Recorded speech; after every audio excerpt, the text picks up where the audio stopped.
Welcome and assalamu alaikum everyone to this second Muslim Institute Book Club event. My name is Hassan Muhammad Ali and I'm the director of the Muslim Institute and co-host of this series of events. And I want to welcome everybody to this book club session. And the title of the series of events is the Post-9/11 Great American Novel Book Club. And I hope everyone's going to join us for the remaining sessions on this most fascinating of subjects and insight into the American psyche post 9/11 and the repercussions, I guess, on the portrayal of Muslims that followed, refracted through the lens of the genre or the canon of the great American novel. And obviously, the contemporary resonances rebound to us even today, up to the minute. The format will be a presentation by the doctor, followed by time for questions, comments, and thoughts from you all. The session's an hour and a quarter long, and I hope to finish on time. And just to say, you should have got an email informing you that the first introductory session is up on YouTube now. And this session will also go up on YouTube as well for those who want to, who are not here, but want to catch up on it. If you want to post questions in the comments, if you want to post questions in the comments as we go along, then that is very helpful, as we did in the first session. And I'll feed those back to Sheheryar, and that can go into the mix. And at the very end of the session, I'll give you some information regarding the next sessions which are coming up. So tonight, to introduce this book club, we're going to focus on Jonathan Safran Foer's novel, Extremely Loud and Incredibly Close, and Don DeLillo's Falling Man. So let me give you a brief introduction again to our guide for today's deep dive. Dr. Sheheryar Sheikh is a 2023 PhD graduate from the University of Saskatchewan.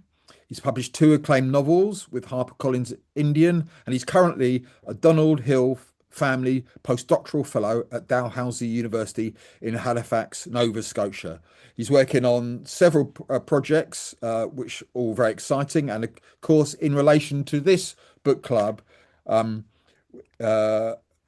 refer to his just published monograph, The Post-9/11 Great American Novel, published by Bloomsbury Academic last year. Over to you. Thank you so much. Thank you. Before I start my presentation, I again want to thank Hassan and the Muslim Institute, as well as all of you for coming again.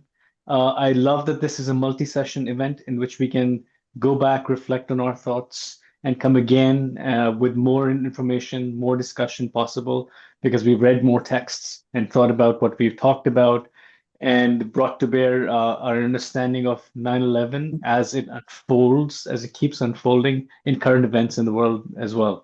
Now, Pakistan, my home country, my birth country, has come up as with a statesman-like personification in the world events by brokering a peace between the clash of the civilization source happening so far. But it seems like this is just a pause. The world events keep unfolding. The rhetoric keeps staying the same. So it's good to examine again where we are coming from in terms of like the towers fell, but they keep falling on us again and again, as I argue in my book and in my thesis for these talks as well. So without further ado, let me go into my slides, which will help me recap where we were in the first session, as well as go into what we're going to discuss today. So very briefly, we're going to be discussing chapters 1 and 2 from my dissertation, which turned into the monograph. And here's the monograph if you haven't seen it before. This is the cover, right? I've shared with you the PDF of it, and you have it. I hope that you're able to at least skim it to get the general idea, the general gist. But I'm going to go in detail over a few aspects of it that I find especially pertinent to our discussion about where we are right now in the world. So the first of the novels that I'll be discussing is Jonathan Safran Foer's Extremely Loud and Incredibly Close. And then the second one will be Falling Man by Don DeLillo. But first, a recap of the introduction session, which was the last session that we had a couple of weeks ago. So we discussed what the Great American Novel is. The Great American Novel is a concept. It is a America unifying concept that came into being when William DeForest coined the term in 1868, right after the Civil War. The fractured nation, the idea of the damaged nation needing to have a cohesive narrative whole and a narrative story of itself. And the fourth, various ways in which the Great American Novels, which is a pluriverse always, a multiple set of novels, but never called the novels, but a novel, the Great American Novel is a set, but it examines the American dream of emancipation, the American dream of merit, the American ideals, but it also doesn't hold them up as like infallible. It holds the ideal infallible, but the attempts to achieve them as not achieved most of the time, right? So there's this idea of the American innocence that can never be regained, those kind of things. The child, the innocent, those kind of tropes also play into it. Then we discussed what has shifted. The examination of the American dream, which was the pre-9/11 traditional great American novel concept that was being examined in those early novels, Huckleberry Finn, even up to Beloved and the late 20th century novels, and The Great Gatsby and all the gamut of like Ernest Hemingway's books and John Steinbeck's books. But what was being examined was the American dream and its hollowness, its failures, its the rags to riches thing being examined, being critiqued, being repeated, but also being successful for some people in the happy versions. But then that all shifted. The Great American Novel never focused on the American dream after that, after the fall of the towers. It became an examination of what I call the Muslim question, what to do with the Muslim and Islam in the post 9/11 America. What do we do with them? As in, the white America has owned the trauma of the fall of the towers, the attack on America, and it has wanted to shift blame completely on this Muslim other, the Arab-looking Muslim, not the Black American Muslim that is homegrown and safe and benign and almost can be dealt with traditional methods. But what to do with this foreign entity, the Muslim? That's the Muslim question.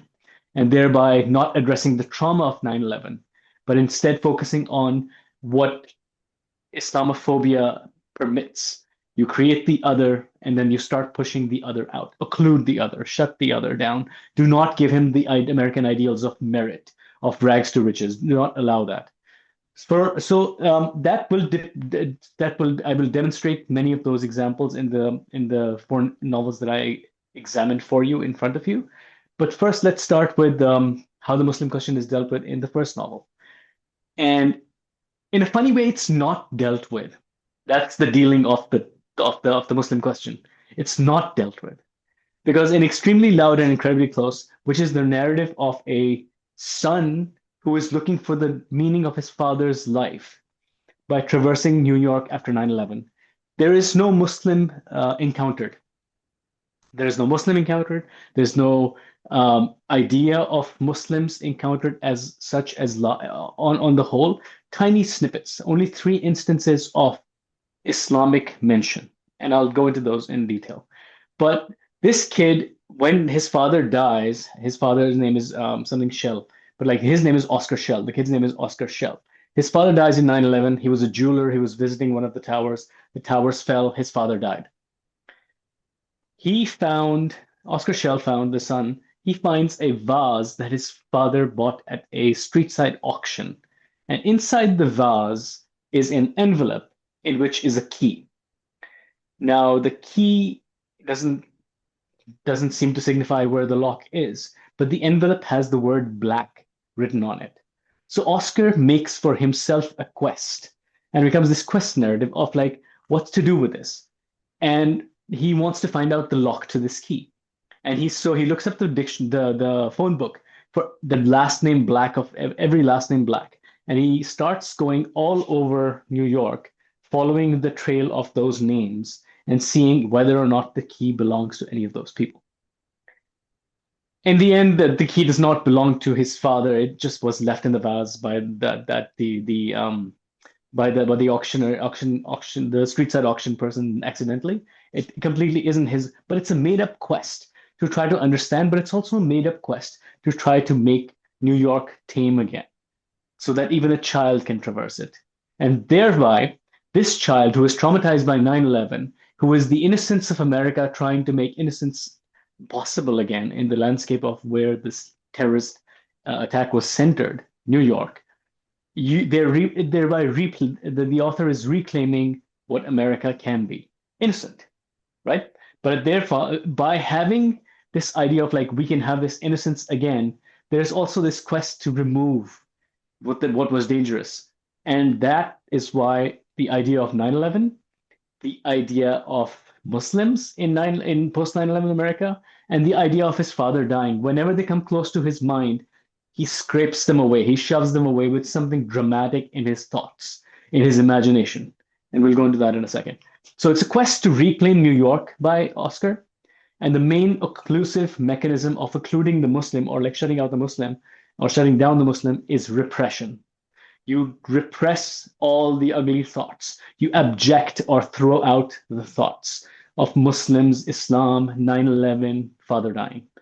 The great, the great American novel tropes that are followed in here are the Huckleberry Finn tropes, which is the innocent child taming the wild outdoors. And whenever 9/11 rears its head, what Oscar starts imagining is ideas about the sixth borough. Now, this is New York, as we know, is divided into five boroughs. And I can't list them all because I keep forgetting the fifth one, but it's Queens, Manhattan, Long Island, Bronx, and Brooklyn, where I lived for a bit.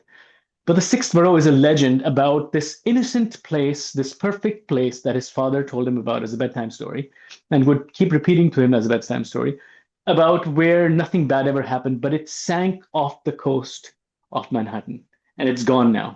So he keeps thinking about the sixth borough. He keeps thinking about skyscraper inventions, such as if a plane comes to hit the towers, maybe the towers can bend around it or build a hole in the middle, or they can go upside down. So towers that evade 9/11 as well. These are ideas that he uses to repress 9/11. And then there's parallel to his own story is the story of his grandparents. One of them is going blind and writing text that is actually not going on the page. And one of them is writing on a notebook in which they're almost overwriting because they don't have enough pages. So they were in Dresden when the Allies bombed Dresden. But they survived that. But they've come to this new world and they are taking care of Oscar. But his mother is his primary caretaker, but the grandparents also interact with Oscar. And they are the parents of his father, his dead father. They don't mention his father either. They repress that as well. So there's a lot of repression going on. There's a lot of underwritten textual manipulation going on. So there's a lot of photographs in the text as well. And I can send you a PDF after this of the novel. I should have probably sent it before, but like the novel, it doesn't bear. You'll see what the textual manipulation is. In the middle, there are some photographs. In the end, there's some photographs, basically saying like images of elephants, images of eyes, images of like random things that Oscar encounters, which are meant to indicate his scrapbook. But at the same time, sometimes there's an image of a falling man from 9/11. Sometimes there's an image of a tower. Sometimes there's an image of a skyscraper. So there's this interspersed within these other ideas are these things rearing their head and indicating that 9/11 is in his consciousness. It cannot be completely eliminated. Then there's the other ideas, the no place and yes place. So the grandparents, they build this idea of like some place within their bedroom can be a yes place where they can relive the trauma of 9/11, not of 9/11, sorry, of Dresden. Dresden, they can talk about it over there, but a no place where they cannot talk about it. So these yes places or no places are arbitrary things, arbitrary spaces where they can actually go into the topic that is distressing to them. But it also like manages, bureaucratizes the idea of how you can manage trauma for themselves. But then there's this idea that they also buried his father's coffin, Oscar's father's coffin after 9/11 without anything in it. Is that a no space or a yes space? is that there's the potential there for there to be so much on in there, and I've examined that in detail. Then there's this one person that Oscar encounters in his travel across New York, who's called Mr. Black only. We only find him as like Mr. Black. But Mr. Black has an index card system. And in this index card system, he lists all the people that he can think of are important. For example, there's Tom Cruise in there. There's Muhammad Atta. The name also happens that's one of the instances of Islam or Muslim artifact or like textuality appearing. But Tom Cruise is discussed as, and there's one word associations with every single person. So I think there's Steve Tyler or the Aerosmith. No, the who's the Rolling Stones singer? Mick Jagger, right? Mick Yeah. Jagger, and the idea is music or money, right? So which one would he choose? He chooses money. Tom Cruise, again, he chooses money. And then there's a couple of other actors, he chooses actor. So Tom Cruise is money, but the actor is actor. But it's again the idea the argument that I've put forward is this is again repression. You're again trying to contain within one word, within one idea, the idea of a human being. For example, if we see Tom Cruise, we don't just think we think of the name Tom Cruise. An ordinary person, even like somebody's barely familiar with the idea of Tom Cruise, would not just think of Tom Cruise as money. We would think the Oscar, the Oprah couch jumping. We would think the Scientology. We would think the Mission Impossible series. There's so much extrapolation out of that one idea of Tom Cruise that it's being repressed into the idea of money. And similarly, Muhammad Atta, when he appears in the index card system, is not associated with the word terrorism. He's associated with the word war. Now, that's different from terrorism, which is like the automatic transition we usually make in popular culture. Muhammad Atta, terrorism, right? So war is like the beginning of the war or the continuation of the war between civilizations, between the West and the Muslim countries. So it's a different kind of extrapolation. But we also think of the 19 terrorists. We also think of the hijacking. We also think of so many other things, the Saudi connection, the Pakistani connection, the Osama bin Laden, who was the real mastermind, supposedly. And so there's this repression. But here's what happens with repression always. And you can find it through ideas from Freud to Julia Kristeva and many other theorists in between. What happens is repression breaks down. It can never last. And the similar thing happens. Like when Oscar, the coil spring, it's like a press spring, right? It's just like it will bounce back once you leave it, or once something like distracts you from just doing that. And the natural tendency of the spring is to recoil. So Oscar goes to the top of Empire State Building with Mr. Black, the index card person, and he stands there and he cannot help but imagine this ghostly figure in an aeroplane coming right at him in the airplane. He can't help it. That is the spectral other terrorist that is coming right at him. Now, he never mentions whether this terrorist is a Muslim or not, but it is an obvious indication of like repetition of 9/11. So this is the third instance where a Muslim is encountered. The first is when he mentions the things that he fears, which is like in the middle of many things like the subway, blah, blah, blah, blah. He mentions Arabs with turbans. And then the second one is the name Muhammad Atta in the index card system. But right after saying that one, he says, he blurts out, did you know that Muhammad is the most common name on earth? And so like it's almost indicating as if there's many other Muhammad Attas out there by associating Muhammad with Muhammad Atta. And then the third one is this instance. Then the thing is with repression, you can't, if you repress something, you're not dealing with the trauma of it. You're not dealing with the topic of it. You're not able to abject it because you're not able to talk about it. Logotherapy is the opposite of logotherapy. You're not talking about it. You're actually anti-talking about it. You're not removing the trauma. You're not dealing with the trauma, and that's exactly what Oscar is doing. So the abjection is impossible, and therefore, here's what becomes of the trauma. The trauma becomes ubiquitous. It's everywhere. and it's all powerful. It can occur at any moment, at any point. It's like an unprocessed grief almost, right? So if you don't think about your dead son or your dead relative or your dead mother, the thought of that can cripple you at any moment, but it's escalated to the level of trauma. So at any moment, the ghost of 9/11 can come and attack you as a specter.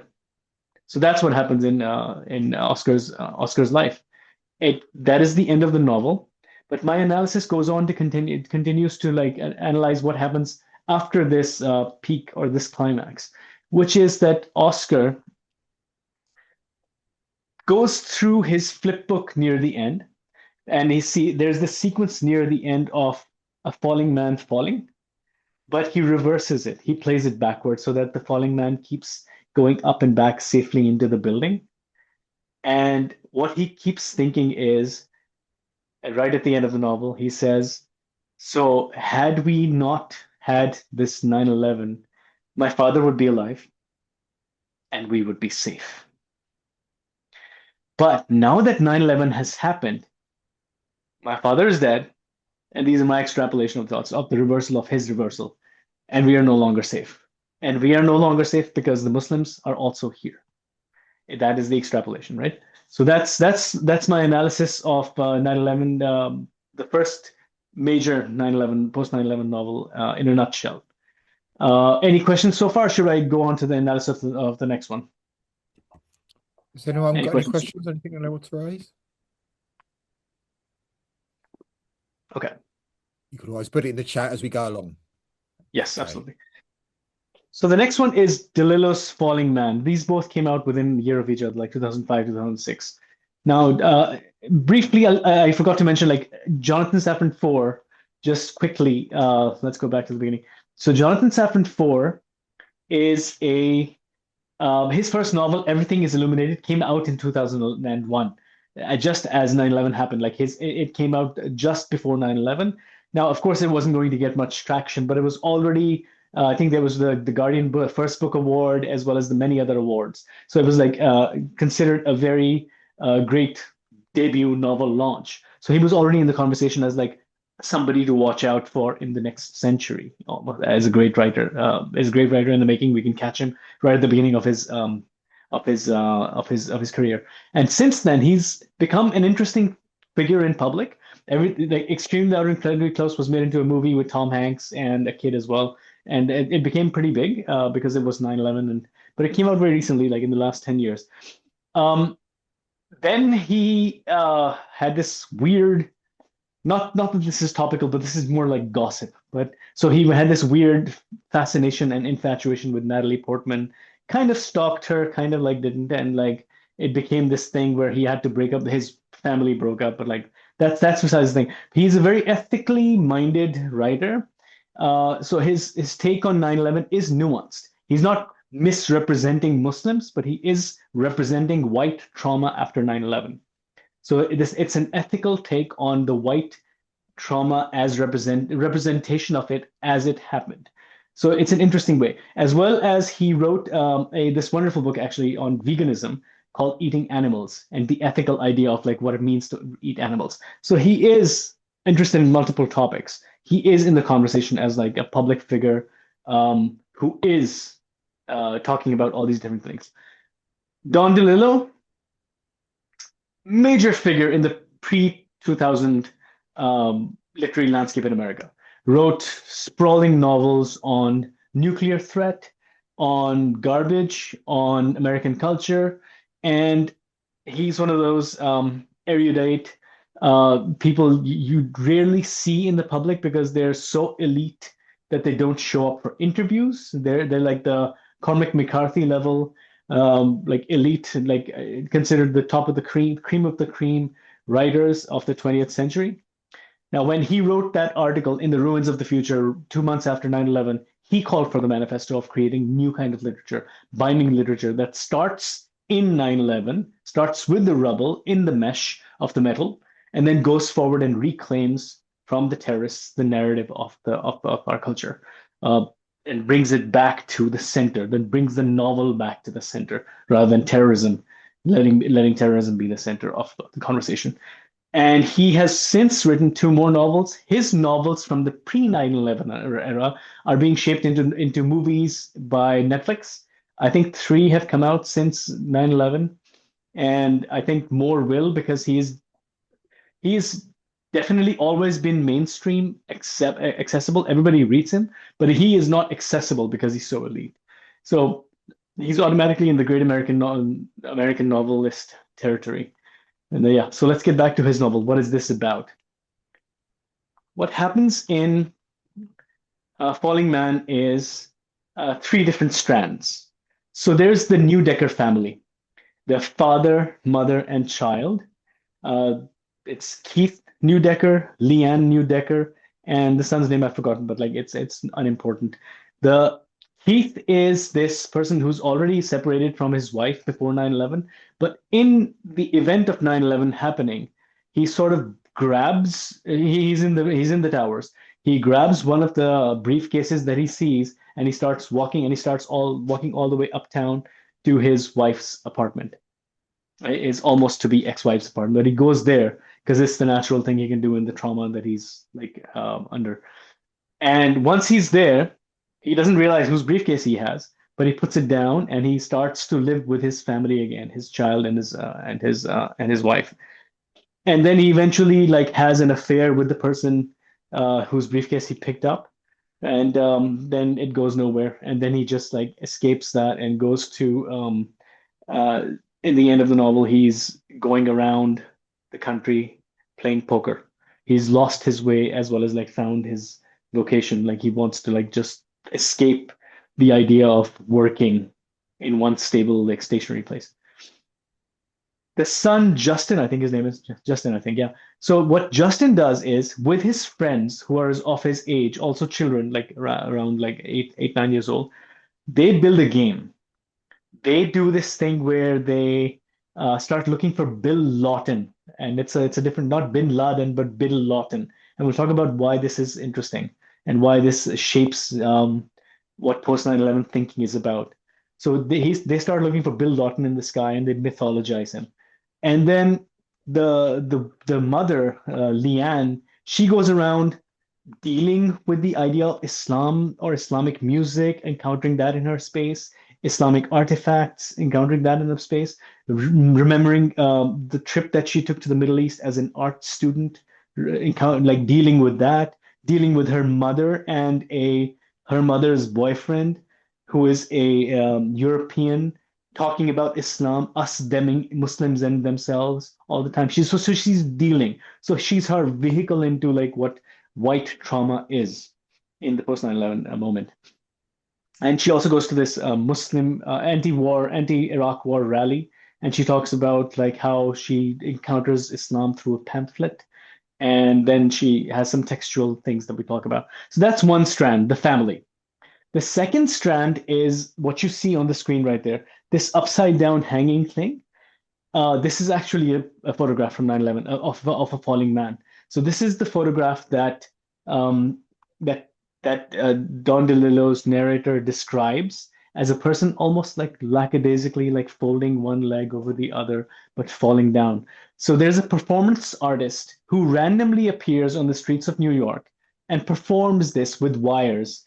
Like he hangs upside down from a tree, or upside down from a pole, and he will just perform this to rekindle the trauma, to keep it alive. It's a performance art. And there is a section devoted to him that's named after him, but he randomly appears throughout the novel. And then near the end, Leanne encounters him directly herself. Throughout New York, she finally gets to see him face to face and suffer the trauma again, then bring all of her thoughts to this one center of the falling man.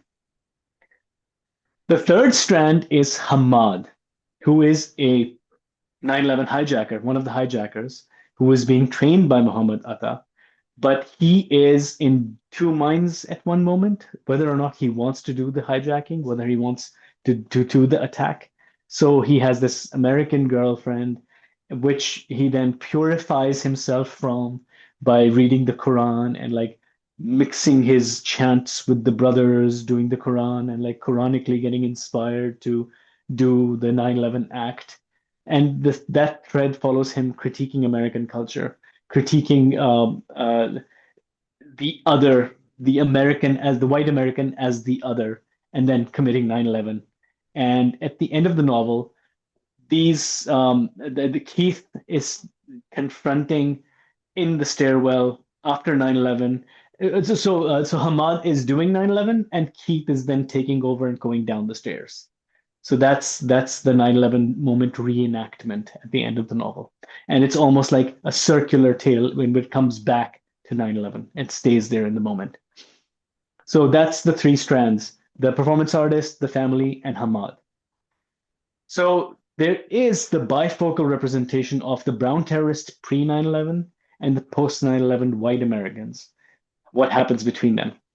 There's the minor quest of the son for looking for bin Laden, and then the major quest for the for the mother, Leanne, finding out about Islam, what it means to her to have Islam exist in the US after 9/11, and what Islam means and what Muslims mean, and then reacting to it. Now, the main um, occlusive mechanism of the previous novel was repression. This family does the repression, but they get past it pretty quickly. The repression is just like, okay, no, no, no. So Islam does exist here. Muslims do exist here. There's some textuality about Islam, like bin Laden. We can say the name bin Laden, but we change it to Bin Laden. But there's also more. So they go into what is called appropriation, where you take a text from the other, the textuality of the other, you take it and you reshape it so that you're more comfortable with it.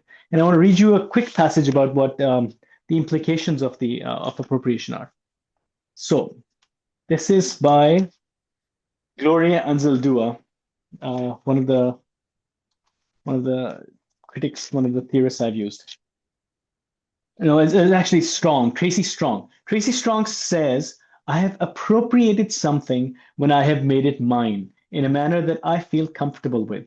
That is, in a manner to which the challenges of others will carry little or no significance. A text is successfully appropriated insofar as the appropriator no longer is troubled with it. It has become a part of his or her understanding. While appropriation starts with a positive intention for oneself, it changes too much of the original text of the other, so that it is not even recognizable as the original. Gloria Anzaldúa argues that appropriation even steals and harms. To the extent that appropriation obfuscates facts, proliferates misinformation, and compounds layers of misinformation on a false foundation, it does certainly cause harm, given the extent that false discourse can lead to violence. Quoting Jeremy Hawthorne, Bassett and Wood's note that appropriation neutralizes opposition, resulting in a merging with the dominant structures of power. The appropriated object or subject becoming the total property of the appropriating authority, which in the narrative of Falling Man means that the textually appropriated other becoming violently subjugated to the status quo. Using this, blah, blah, blah. Yeah, anyway. So what happens is the ludic enterprise, ludic means like the game-like enterprise of Bill Lawton, is seemingly very playful, seemingly very idea-based. Oh, yeah, it's okay, right? But it's completely shaping this non-American thing into an American thing so it can be handled by kids even. So the kids can play with this thing. It's this thing where that it's like catch a ball. It's like our new thing is going to be Bill Lawton, cowboys and Indians. Bill Lawton, let's play Bill Lawton, that thing, right? It's a playable thing by kids now. But then the more nefarious thing, which I mentioned briefly in the introduction section of these sessions, was the reworking of the Quran. So Leanne remembers having heard it in a doctor's office, the idea that the first line of the Quran was, "This book is not to be doubted." We discussed this before, right? But I'll just quiz you again. Like, what is the first line of the Quran? Hafid. Um, well, it depends on where you want to start from, the revelation or No, the no, first no. page, Not right? chronological. Just the textually, the first line of the Quran. Al-Fatiha. الفاتحة. بسم الله الرحمن الرحيم So الحمد لله Al-Fatiha, رب العالمين. which starts with either Bismillah or Alhamdulillah Rabbil Alameen, depending. Mostly it's Bismillah, right? So he says the first time, not he, but like the narrator of Don DeLillo's book says that Leanne thinks about a doctor quoting the first line. So there's multiple layers of like distancing when quoting the first line of the Quran, which is, this book is not to be doubted, which is the first half of the second sentence of the second chapter, or second ayat of the second chapter of the Quran. ذَلِكَ الْكِتَابُ لَا رَيْبَ فِيهِ هُدًى لِلْمُتَّقِينَ. Right? So that changes what the Quran is. It is a violent change to a very textually stable entity. It's a violent change because especially because the Quran is so stable. It has been recognized as very stable, as an artifact that cannot be changed and have the same meaning as it does. So what does that do? Changing that alif lam mim and lidhalik al kitab, changing that into the first line is violence first upon with the text that is very stable, but it doesn't stop there. It's not a textual thing. It doesn't remain textual because it is the violence with the self. Excuse me. Thought I was about to sneeze, but maybe it'll come. It is a violence with the self because you're changing your own conception of what the other's text is, which means you change what the conception of the other is, who the other is. If the other is different, then you don't no longer recognize them as somebody that can define themselves. You are defining them. You are changing them to how you feel comfortable about them. If you want them to be created as a non-critical entity that cannot have critical thinking and cannot have doubt or cannot have questions, then they are this rigid, zombie-like horde out there. It does violence with the self and violence with people. But at the same time, like then it also makes her think, Leanne thinks that, oh, maybe I should not go to the post 9/11 like anti-war rallies because why should I try to go protect them? So she does not physically, corporeally go there to present her argument as just like a number to say that this should not happen. Of course, it's not going to stop the warmongers, but it's a violence created by removing the self because the self has changed the other conceptually. In the middle of the novel, there's other things that happen as well. There's a creation of the other. So what Leanne witnesses her mother and her mother's boyfriend doing is they talk about us and them. There's this us-them dichotomy that they build. We are the ones who have science, we have progress, we have this. So there's, which is a very much a DeLillo like idea of like we were heading towards complete emancipation with the internet's true potential just around the corner. And then this happened, 9/11 happened. And the other side, in the book, these two people argue, the other side is just willing to die, as if that's all that Muslims do, right? And it's not as if the them is clearly demarcated as terrorists. It's not. So the terrorists and the Muslims are completely conflated in the book. And that leaves me to think and leaves me to argue and leads me to argue that the conflation is not a thing that DeLillo necessarily advocates, but he faithfully represents white people as doing after 9/11. And that's an important distinction. He's not saying that this is what it should be. He's just saying this is what was happening. So are we to take it from his not having corrected Leanne's conception of what the first line of the Quran is, which he keeps coming back to again and again as like a foundational text for her? Are we to take it from her, from his creation of that and like compiling that within the novel, that this is a representation of white people's searching for the meaning of Islam within anti-intellectual endeavors? Are we to take it as that? And are we supposed to like go look it up ourselves? Is he not responsible then to correct the impression? Is he perpetuating the impression? What is it? Is representation enough if you're perpetuating the wrong idea about the other? Now, in EDI life right now, I would say that it's harmful. It has been harmful. It's been detrimental. But is that the idea? The perpetuation of that harm through the creation of that novel, through the creation of a great American novel in the new post 9/11 era. Is that the idea that the novel itself can be a harmful thing? So I argued and like disambiguate that quite a bit in my monograph. So I'm still grappling with it. Like, why would he do this? And what is his intention? But it doesn't even matter what his intention is. What is the effect of it? What has it done to the world? What has the discourse produced among the elite who read these books, including Updike, who is an absolute Islamophobe, a piece of junk kind of person? But like, come to that, and I'll bring my venom out when we talk about that in the next session. I'm saving that, yeah. But yeah, but then the cool thing that DeLillo does is, and this is something where you have to give him credit, he creates Hamad as a mirror for the New Deckers, whereas he is appropriating ideas about white America, and he is completely thinking like, oh, these like consumerism focused people, whereas he has no idea about them from the inside either. But this again is problematic because it's a white author writing about a brown person with interiority. That's also appropriation. So there's multiple layers of appropriation going on that need to be dealt with. Yeah, both of these novels can be paired together and often are paired together because of this creation of the spectral other. And this idea of like the ghost, the ubiquitous, more powerful than a real entity or real terrorist, ghost that can just take over the psyche of the Americans at any point. And it did. It did. They're afraid of Muslims. They became afraid of Muslims. And this Muslim idea of what the Muslim is. And the idea is so much more powerful for these traumatized white Americans who bought into this nonsense about the Muslims are terrorists, or the conflating just the two ideas of the Muslims terrorists, Muslim terrorists, Muslim terrorists. So the ghost terrorist in Foer's novel, and the white versus brown terrorist in DeLillo's novel.